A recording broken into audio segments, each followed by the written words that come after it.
ఇప్పుడు మీరు చేస్తున్నటువంటి బీజేపీ చేస్తున్నటువంటి అనేక కార్యక్రమాలను కూడా ఎక్కడికక్కడ అణిచివేసేందుకు బీఆర్ఎస్ ఎప్పటికప్పుడు ప్రయత్నాలు చేస్తూ ఉంది. సో రీసెంట్గా కూడా ఒక పాదయాత్రలు కావచ్చు, ఒక ఎంపీ ఇంటి పైన కావచ్చు, ఇతర ఏ ప్రోగ్రాం చేసినప్పటికీ కూడా ఖండించేటువంటి ప్రయత్నం చేస్తూ ఉంది, దాన్ని ఆపివేసేటువంటి ప్రయత్నం చేస్తూ ఉంది. సో దీన్ని ఎలా చూడొచ్చు?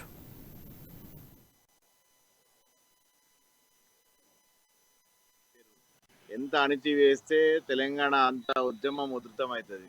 అణిచివేతతోటి పోలీసులతోటి ఈ బీజేపీని ఆపుతారంటే అలా భ్రమనే కేవలం. ఖచ్చితంగా పోరాటాలకు పెట్టింది పేరు నక్సలైట్లకు ఎదురొట్టి పోరాడిన పార్టీ భారతీయ జనతా పార్టీ. ఇవాళ అనేక మంది ఐఎస్ఐ టెర్రరిస్టులకు కానీ, తీవ్రవాదులకు కానీ, మతతత్వవాదులకు కానీ, నక్సలైట్లకు కానీ ఇవాళ పోరాటం చేసింది. ఈ కేసీఆర్ పరిస్థితుల్లో భయపడలేదు. ఆయన పోలీస్ యంత్రాంగానికి భయపడే పరిస్థితి భారతీయ జనతా పార్టీ కార్యకర్తకు ఉండదు. వాళ్ళు ఎంత అణిచివేసినా అంతకు రెట్టింపు ఉత్సాహంతో ముందుకు దూసుకెళ్తుంది భారతీయ జనతా పార్టీ. ఇంతకుముందు అన్న శ్రీనివాసరెడ్డి అన్న చెప్పినట్టు అన్ని రంగాలలో అన్ని వర్గాలలో ఇలా భారతీయ జనతా పార్టీ చొచ్చుకపోతున్నది.